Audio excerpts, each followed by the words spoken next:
Okay, so let's start. So turn on videos. And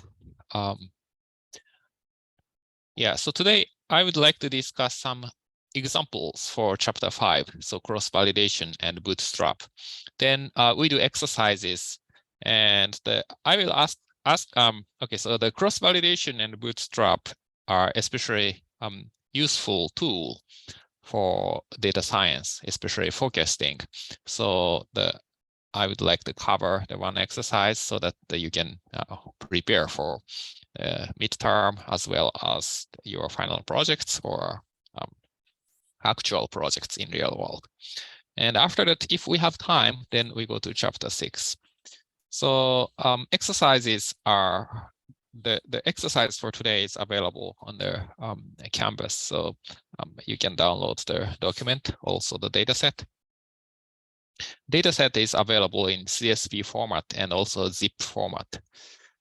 Sometimes the CSV does not work in Canvas. I don't know. If I use the Mac OS with the Safari browser, sometimes I think almost always I cannot download the CSV file. So I also uploaded the same file as the zip file. Okay, so up first, we discuss some examples. Yeah, so the examples are useful, include some useful technical aspects, some know-how to deal with evaluating forecasting performance.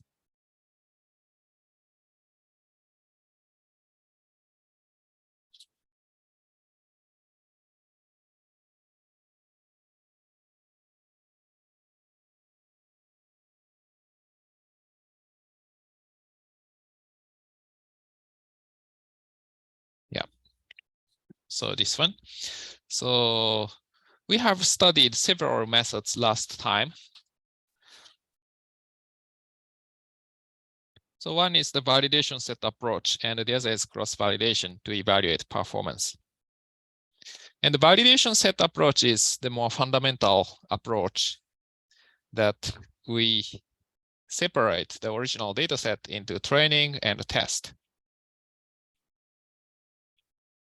And we use training set to fit the model, and we test the performance with the test set. So this is more practical setting rather than the use all data to estimate the model. And we use this relatively simple prediction problem. So we are using the auto dataset. This is in the ISLR library. And we split the training set and the test set. So we use this sample function. So remember that sample function, the samples, in this case, 196 observations out of the 392 entire observations. I set seed because I would like to replicate the same result each time.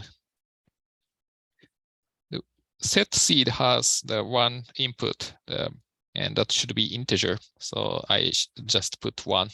If you put 1.1, probably it returns the same result. If you put 2, 3, or 123, then you will get different result. And once you set seed, all computers return the same results. Once I gave homework there, which asks to generate random numbers based on some seed, and all students there got the same answer,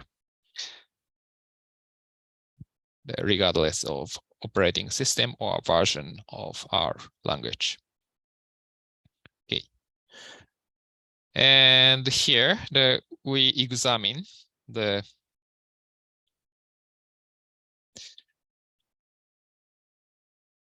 this validation approach. So at first we want to compare the training error and the test error. Yeah, for this one. And here is one technique. So we have, okay, so in validation approach, training set and test set. But okay, so suppose that we split the original data set into two parts, say data 1 and data 2. And what is the best way to compare the training error and the test error? And both errors are affected by the data set. So if you use the different data set, then we get the error size. And if you train with the data set 1 and test with data set 2, basically we are using the set 2 to evaluate the test performance. And to evaluate training error, one way is to fit the model with data 1 and test with data 1. But in such a case, we are using the dataset 1 to evaluate the performance. So it's different from using the dataset 2 to evaluate performance. So if you want to compare you want to make the most fair comparison between training error and test error, we would like to use the same, subset for, evaluating performance. So here, we use slightly different. Here we use so based on this idea, we set up the training error and the test error. So to evaluate training error,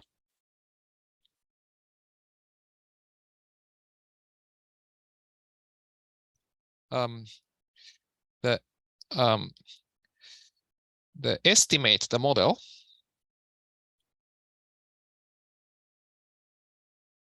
with dataset 2, D1, D2, and the evaluate performance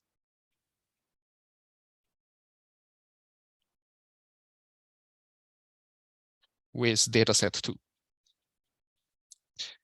And to evaluate test error, we estimate the model with dataset 1 and evaluate the size of error with dataset 2. So in this way, we are always using D2 to evaluate an error. So it is a better comparison than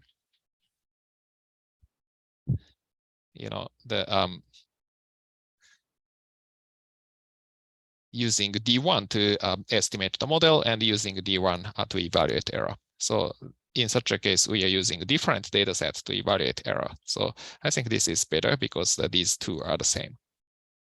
So at first we think about this and then we read the code. So we have the two regression model. So one is this first one. This is for training error, to evaluate training error, to calculate training error.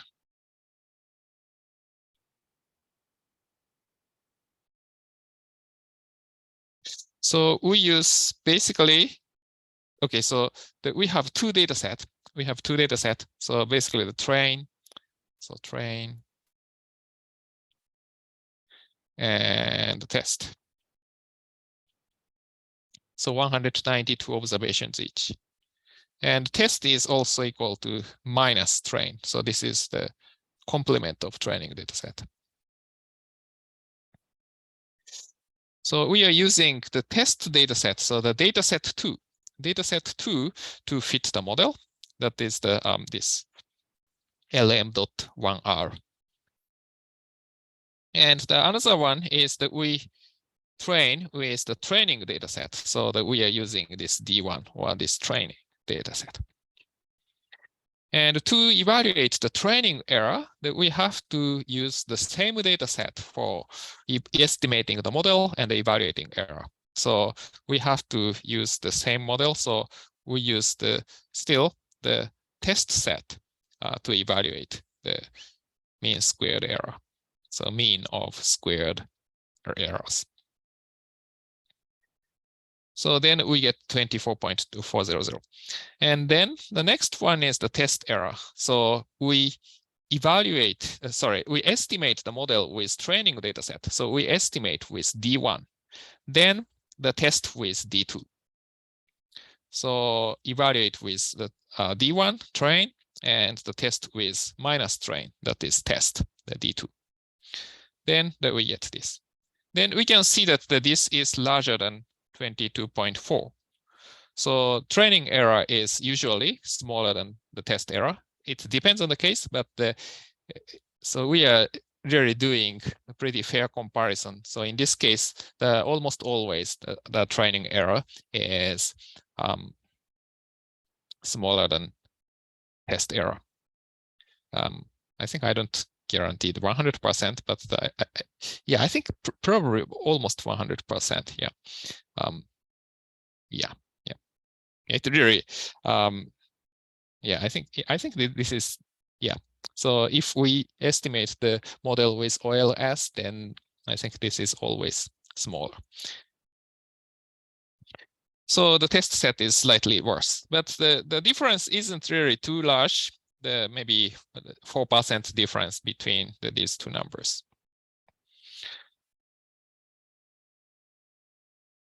Okay, so the next step is that we want to calculate the test error for this model. So originally that we have MPG. This is actually the logo of MPG.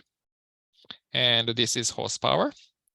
So if not taking logarithm, probably the pattern is not really close to linear, but rather that we have some curvature. So what's the best model to fit? I think after taking logarithm, it's almost linear. So our expectation is some simple curve. So maybe the quadratic function may work well, or maybe cubic function, if we consider this as the monotone function. So I would guess maybe p is equal to 2 or 3, maybe sufficient to describe this model. But anyway, so that we would like to try to determine this p, so the best p for test performance. So again, so this is just for the demonstration purpose that they go both way. So this is for test error. I think test error, for test error.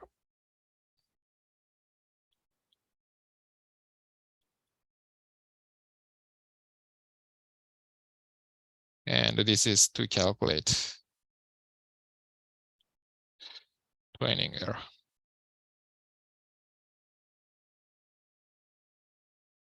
And we use the same strategy. That means that we use the same data set to evaluate errors.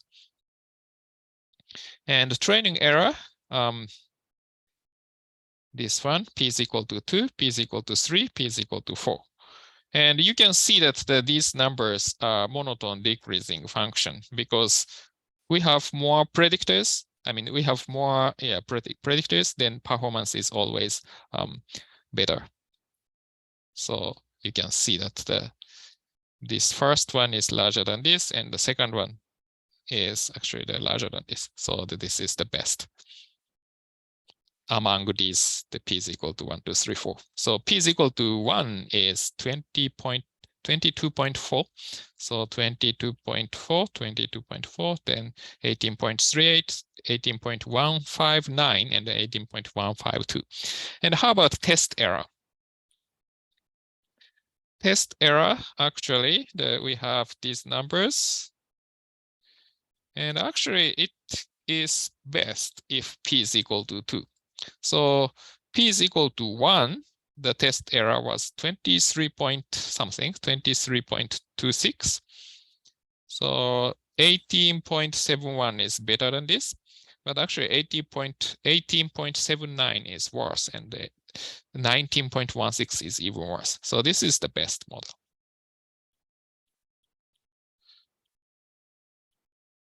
So since the minimizing test error is basically almost equivalent to minimizing the expected error size for future data. So p is equal to 2 is the best model, probably.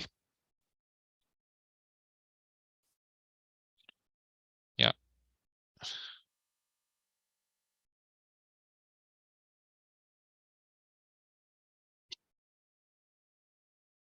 Yeah, and here, yeah, so estimation results you can see.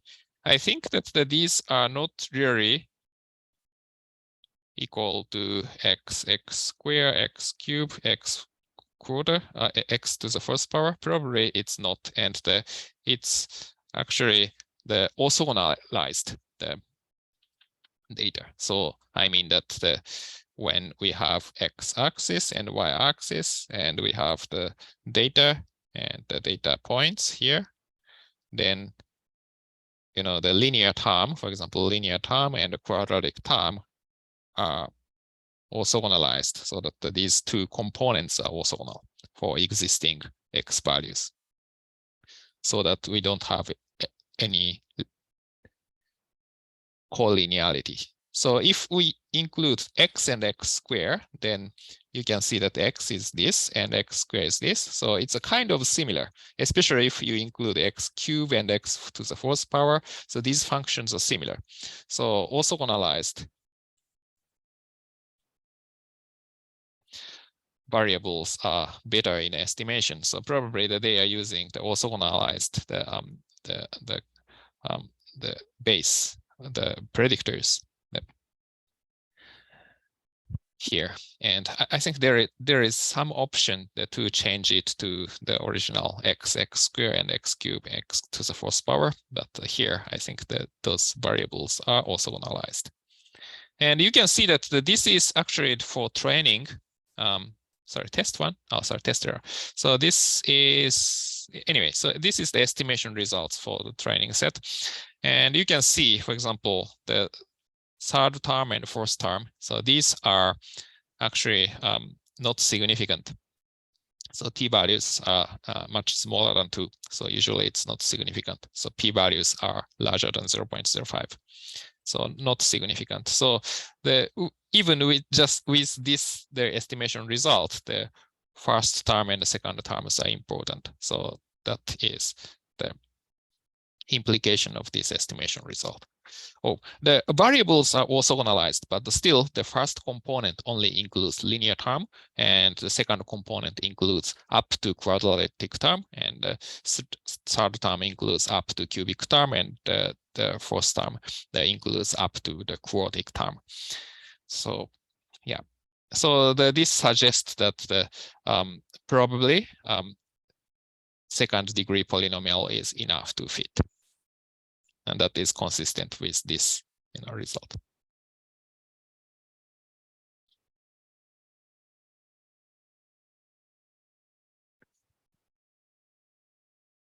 Yeah.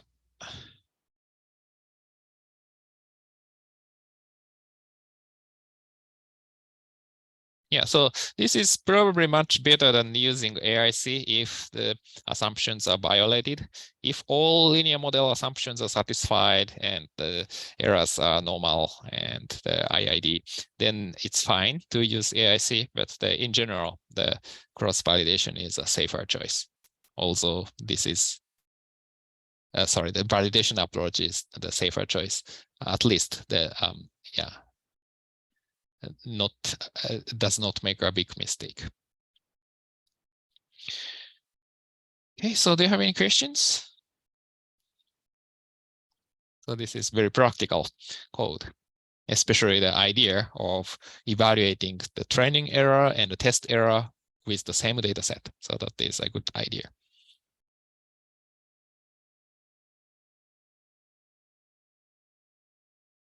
Okay, so next one, the cross-validation, the leave one out cross-validation. So yes. And we use okay, so yeah, we want to do the k-fold cross-validation in the previous problem for p is equal to 1 to 10. Yeah, so the last one is just the training and test approach. So it depends on the depends on how we split the original data set into two equal parts. And also we only used the half of the data. So the sample size is small. So probably the complicated, maybe variance is large, and sometimes it misses some very subtle feature, subtle relationship between the predictor and response. So cross-validation is a better method. Okay, so we try the cross-validation for the polynomial regression model. And we use the boot library to do cross-validation somewhat automatically. And the GLM1. So just we fit the linear model. So this is just y is equal to beta naught plus beta 1, x plus epsilon. X is, I think, the horsepower, y is the mpg. Then we want to calculate the cross-validated error. And this simple code that can output the cross-validated error. And yes, and it gives the two numbers, the 24.23151 and the 24.23114. And these are similar numbers. And the first one is just the cross-validated error. And the second one is some adjusted, I would say adjusted the cross-validated error, so CB. Cross-validated, I think the MSE, so cross-validated MSE, mean square error. And this is adjusted cross-validated MSE. And in what sense this is adjusted? So this is adjusted for the sample size. So when we use, I think that in default that we are using the k is equal to 10, so tenfold cross-validation. So we are using basically only, oh, sorry, this is LOCV. So we have 392 observations. So the training set, we have 391 observation. And the test data set, 1 observation. So that means the training set is actually the one smaller than the entire data set. If we use the entire data set, we have a larger data set, so we can estimate the model more accurately. So if we use the all data, the result should be slightly better than this one. And this adjusted the cross-validated MSE that reflects that information. Yeah, so if we have a huge data, and we calculate the test error for that huge data, we calculate the MSE for the huge data based on our 392 observations. Then probably the mean square error is closer to this 24.23114. But anyway, these numbers are very small. These numbers difference is very small, so probably it doesn't really matter. So yeah. Dr. Shinki. Yeah. The bias, the MSE adjusted by a bias, is that the finite population variation, or is it something similar?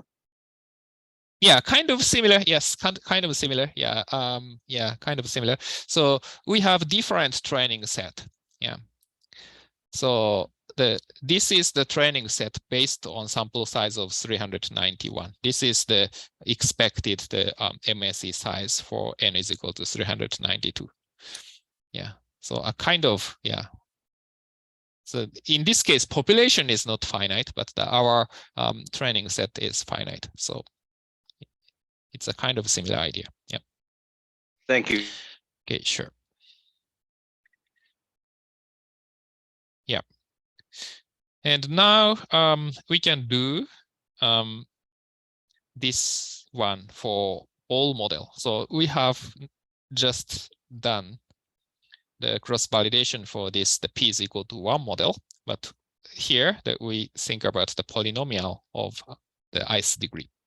Then what's the cross-validated error? So we choose just the row number, so delta 1.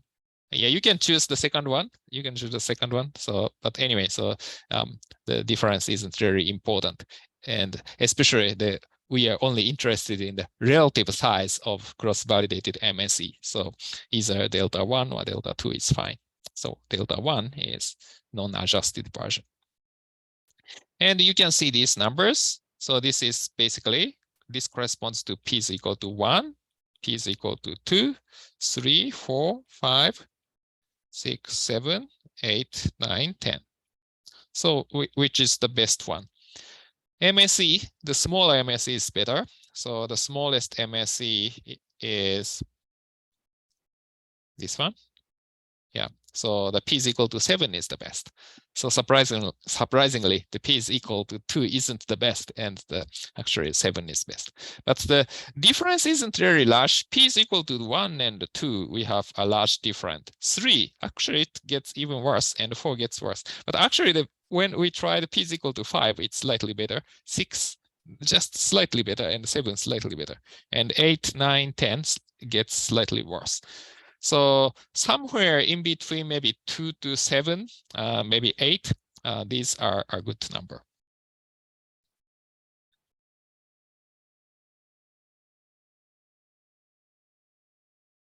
Yeah, so in this way, we can choose the optimal P. And okay, so this is just a linear model. So it's easy to do LOOCV. Computational time is short, and also in the linear model, we have shortcut to calculate LOOCV. But what if the model is more complicated? In such a case, we have to do the k-fold cross validation. So the k-fold cross validation can be done by this way. So yeah, almost the same, but we specify k is equal to 10. Then we get these numbers. So by the way, these numbers are based on the the simulation. So if you implement in your computer, it may be different. And actually, I set seed so to make the same result. But sometimes within some specific package, this set.seed is ignored sometimes. So I'm not exactly sure that you will get exactly the same answer or not. But this is the cross-validated error for tenfold cross-validation. And you can see that still this is the smallest. And this is p is equal to 1, 2, 3, 4, 5, 6, 7. So still the 7 is the best. So k-fold cross-validation is quicker, but almost returns the same result.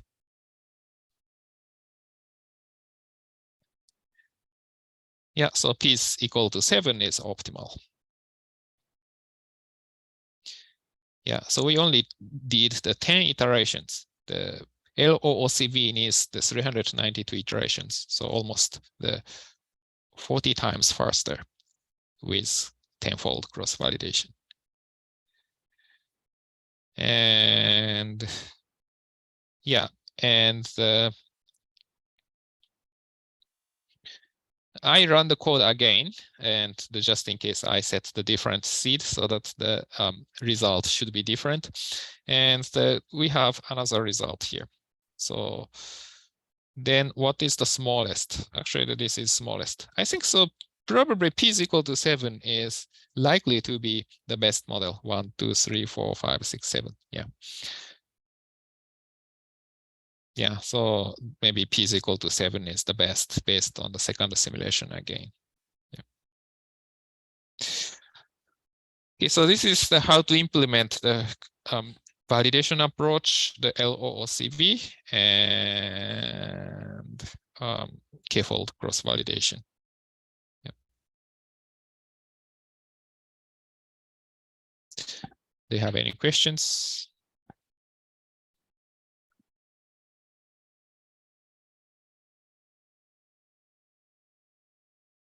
Yeah, so I think that the default for the cv.glm function is LOOCV, so leave one out cross-validation. Let me check.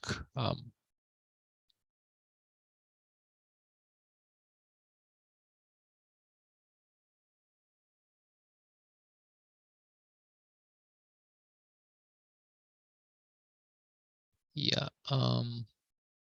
Yeah, actually, the package information does not explain anything. Number of groups into.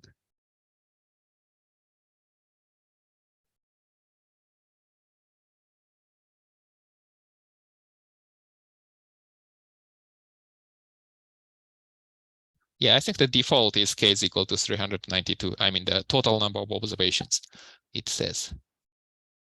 Yep. Yeah. Okay. Okay, so that's it.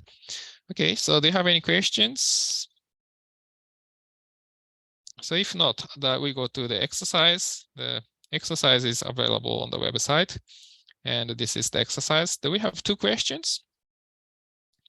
So at first, the data set, D8. So this is artificial data set.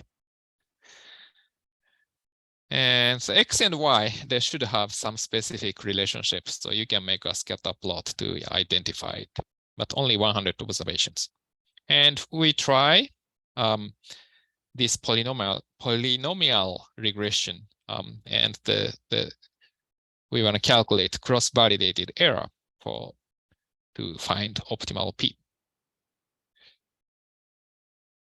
So it does not specify what is K, but yeah, you can choose some.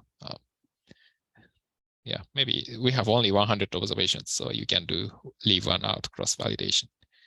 And you can fit the curve on the data.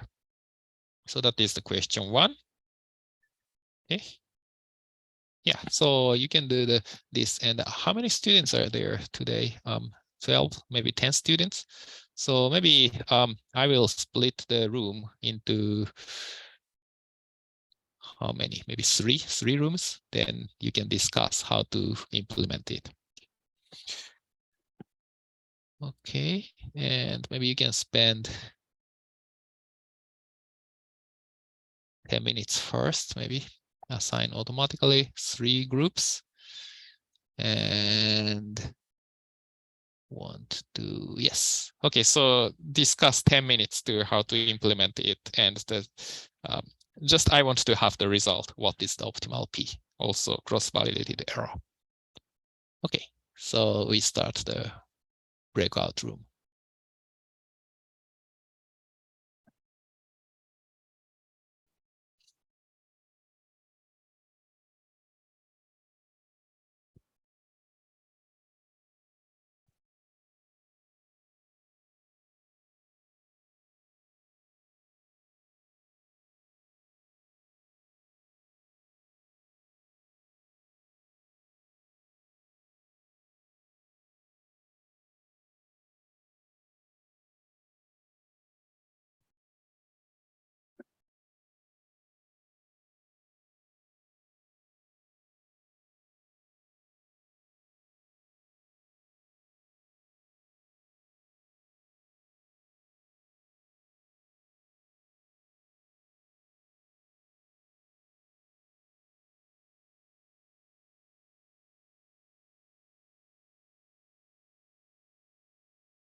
Okay, so I think everyone is here. Okay, so I will explain the solutions.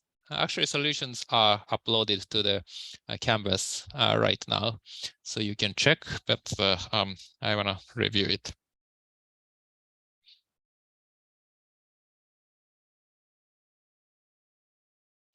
Yeah, and actually, I think the breakout room 2, I think the 2 and 3, they have completed question 1, and the room 2 almost completed question 2 as well. So I would like to explain both. So first one, so we want to make the scatter plot first, and the scatter plot is plot x, y. So after you import the data set, you can attach, then plot. Then, okay, so actually I didn't really put it, but the yeah, this plot. So it's already the final answer for C. But the circles, 100 circles appears. And this is actually the sine curve plus some noise. And we are approximating sine curve by some polynomial. So it's possible if we only have the 100 points. And it sounds maybe cubic curve. At least we need the polynomial of degree 3, you can see.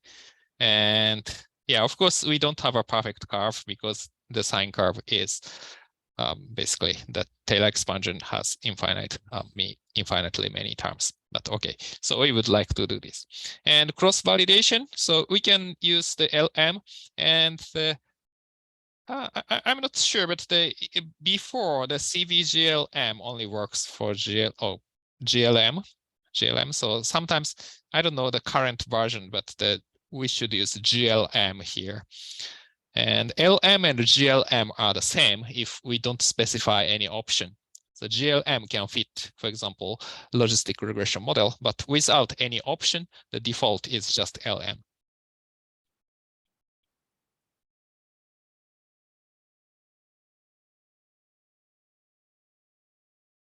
Default.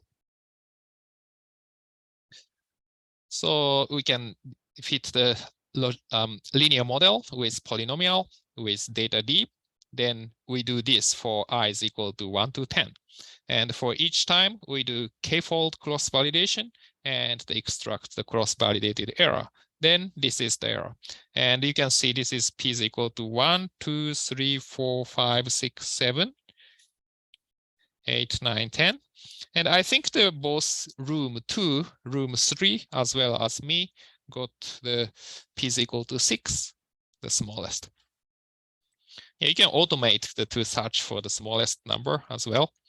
So I fit the 6-degree polynomial here, and we overlay this with this. So plot is so-called, the higher level, the graphic function, and the line function is lower level, low level, the plot function. So low level function overlays with the existing plot. So just line of X, and this is a fitted value of GLM B. And I think the room 3 tries to replicate the polynomial, but I just go to an easy way and just plug in 100 existing X values to replicate this line. So this is actually not really a curve, but just we connect 100 plots, and we get this. Yeah, it's also possible to use two-plot function and just overlay two-plot function. In such a case, but you have to have the same scale for X and Y, so probably code is slightly longer. So to approximate 100 observations from the sine curve, we need the 6-degree polynomial to approximate. Yeah, I think it's a kind of reasonable if you make a Taylor expansion at maybe X is equal to pi. Probably the higher than the 6-degree polynomial has very small effects on the curve. Okay, questions? And question 2. Question 2 is the basically about the stock market data. Maybe we discuss a little bit. Yeah. So remember that in the previous chapter that we use stock market data from the ISLR package. And that we predicted the direction of the stock market for each day for 1,250 days by logistic regression. And that we concluded that we got 58.2% correct to predict the direction of stock market. That sounds too good. And we want to do this. We want to evaluate this accuracy by tenfold cross validation. So just tenfold cross validation, so similar to the chapter 5 lab, but the challenge is here, the performance of measure is the accuracy or correct rate. So we have to define this correct rate function or accuracy function before doing cross validation. But instead, it's actually easier than the question 1 in the sense that we only have one model. The model is direction on lag 1 plus lag 2. So we don't have to use a for loop to do it. So basically, just the given model, we want to do cross validation, and the performance of measure is accuracy or correct rate. Okay, then how to do that? Then this is the answer. At first, we have to define the correct rate based on X values. This is the predicted value, and sorry, the X is X is actually the gold standard. So this is response, and this is the predicted probability. Maybe you can define function in another way. You can change X and Y, or you can do another way. But okay, so at first we dichotomize this predicted value. So more than 0.5, then 1. Less than 0.5, then 0. So like 0.7, 1, 0.6, 1, but the 0.3, 0. So we want to transform this. That is Y2. Then we make a table. Then we get the contingency table. So TA is just the X is response. So the response is either 0 or 1, and the predicted value Y2 is either 0 or 1. So we have the numbers. If we have 1,000 observations, maybe it's 400, 100, 200, 300, something like that. Then we want to calculate accuracy. That is 400 plus 300 out of entire number of observations, so 1,000. So that is calculated by the summation of diagonal terms of TA over summation of TA. So if we put this matrix, then the original ones are the vectors, but it returns 0.7 in this case. Then we do the cross validation. But before that, we do this for training set. So if it's GLM, this should be GLM because this is the binomial, also the logistic regression. So GLM family is equal to binomial, data is stock market, and the direction on lag 1 and lag 2. Then this is the response. And this is predicted probability. I would say that this is predicted probability. So we dichotomize it.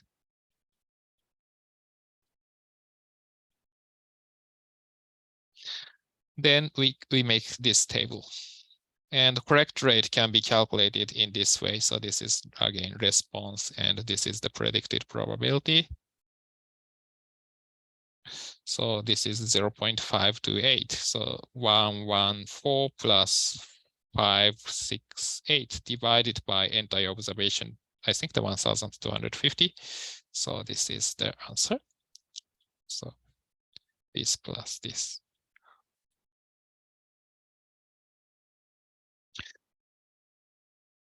Yeah, actually, the training error is the 52.8%, even without cross-validation. So I think the test error of 0.582, that is too good to be true. And cross-validation, that we do the same thing, the cv.glm, and we use the same model, and cross-validation with k is equal to 10. And we specify cost function as correct rate. And this is the data set.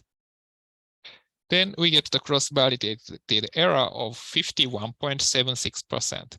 If we adjust the sample size, still the 0.521, that is slightly smaller than this one, and much smaller than the textbook's test error of 0.582. So that is too good.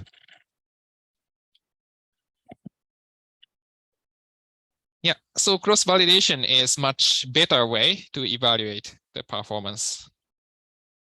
And probably I will ask us somewhat similar question, or at least in midterm one, or the take-home midterm.